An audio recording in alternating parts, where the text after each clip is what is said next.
Hello बच्चों, मैं आप लोगों के लिए एजुकेशनल प्रोग्राम B1 क्लासेस पर लाया हूँ। कक्षा 7 के बच्चों के लिए विज्ञान विषय पर आज इकाई 8 जीवों में श्वसन को पढ़ाऊँगा, जो कि कक्षा 7 के बच्चों के लिए बहुत ही लाभदायक है और उनके लिए उपयोगी है। जिसका अब इसमें हमें पढ़ना है जीवों में श्वसन। सबसे पहली ये बात होती है कि जीव में श्वसन होता है या नहीं होता है। तो मैं यही कहूँगा कि आप लोग दिनों दिन देखते होंगे, कोई काम करते होंगे, दौड़ते हैं, खेलते हैं, कूदते हैं, आपके शरीर में कुछ परिवर्तन होता है। परिवर्तन ये होता है कि हमारे हृदय की धड़कन जो होती है बढ़ जाती है, हम नाक से बार बार सांस अंदर आने जाने लगता है।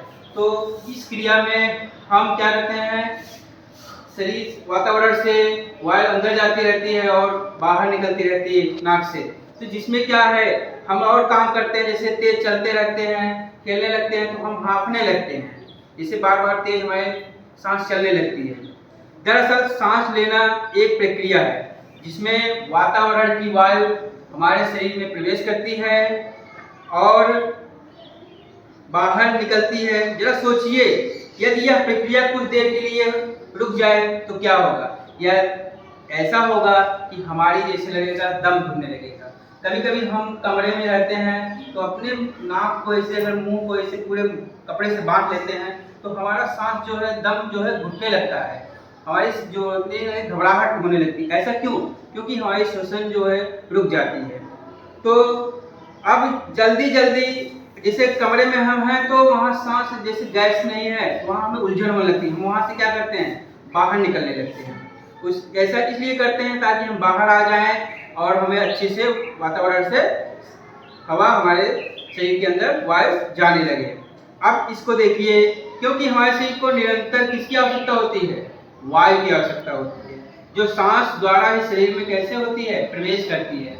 अगर वायु हमारे शरीर में नहीं जाएगी तो हमारे लिए क्या होगा, समस्या हो जाएगी, हमारे जीवन के लिए बहुत ही हानिकारक हो जाएगा, शायद हम जीवित भी न रह सकें। तो हम आज पढ़ेंगे श्वसन।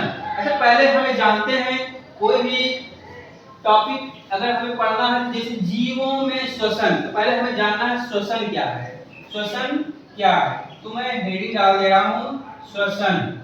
श्वसन जिसको बोलते हैं रिस्पायरेशन, इंग्लिश में इसको बोलते हैं रेस्पायरेशन।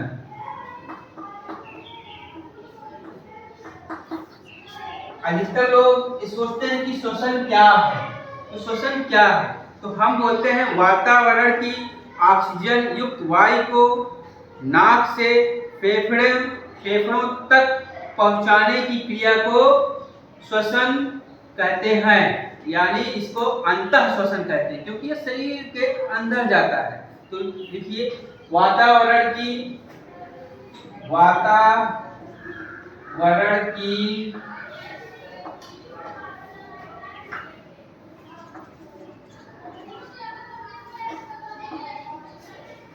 ऑक्सीजन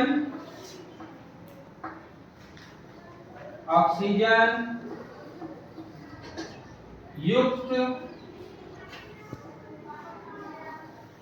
वायु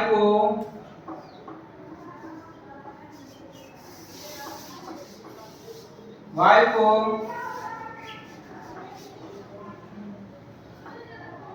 नाक द्वारा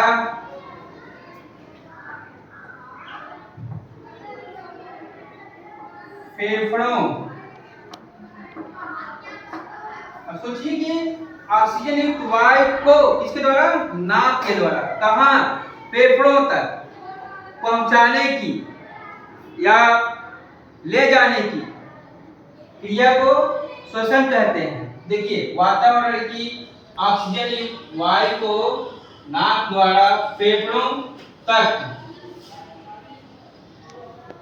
पहुंचाने की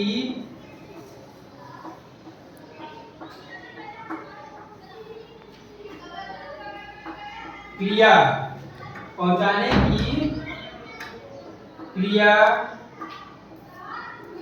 को श्वसन कहते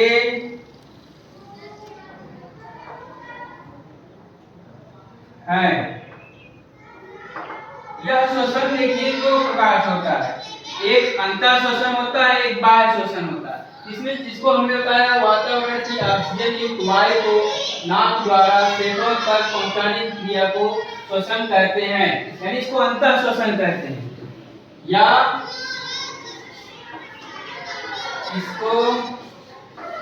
या इसे अंतः श्वसन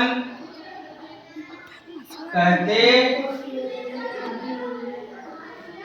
हैं, या इसे अंतर श्वसन कहते हैं। अब देखिए क्या हुआ, जीवों में श्वसन, श्वसन ये भी जान लीजिए सजीव की पहचान है, क्योंकि सजीव में ही श्वसन होता है, निर्जीव में श्वसन नहीं होता है। इसमें श्वसन होता है सजीवों में, निर्जीवों में श्वसन नहीं होता है। इसको इंग्लिश में इनहेलेशन बोलते हैं, जो अंतर श्वसन है इसको बोलते हैं इनहेलेशन। इनहेलेशन यानी जो अंदर जाता है, अंदर गैस जाती है। कौन सी गैस रहती है? ऑक्सीजन युक्त गैस रहती है। कहाँ जाती है? हमारे शरीर के अंदर, कहाँ तक? फेफड़ों तक जाती है। यह क्रिया क्या कहलाती है? अंतर श्वसन। अब इसके देख लीजिए, जैसे कार्बन डाइऑक्साइड कैसी वायु थी? ऑक्सीजन युक्त। कैसी वायु थी? ऑक्सीजन युक्त वायु। अब देखिए कार्बन डाइऑक्साइड युक्त वायु को फेफड़ों से शरीर के बाहर निकालना उच्च श्वसन कहलाता है। अब यहां देखिए कार्बन डाई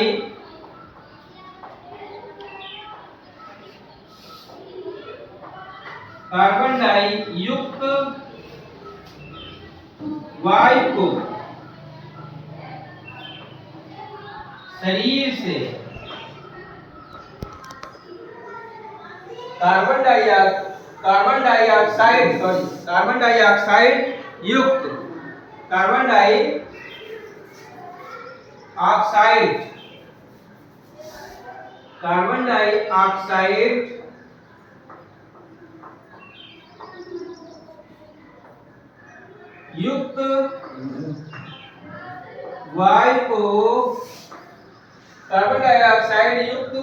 वायु को शरीर से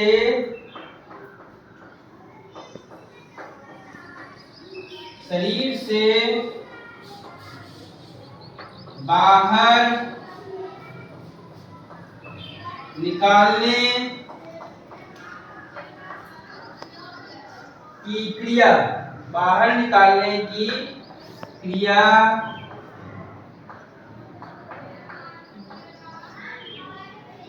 उच्च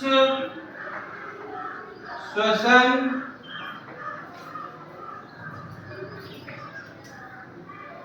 इसको बोलते हैं एक्सहेलेशन।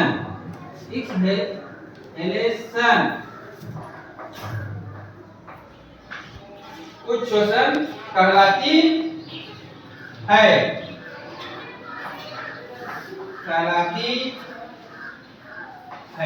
देखिए कार्बन डाइऑक्साइड जो गैस होती है विषैली होती है। इसके लिए जीवों जंतुओं के लिए, क्योंकि हम लोग देखो सांस में कौन सी गैस अंदर ले जाते हैं? ऑक्सीजन ले जाते हैं। कार्बन डाइऑक्साइड हमारे लिए क्या होता है?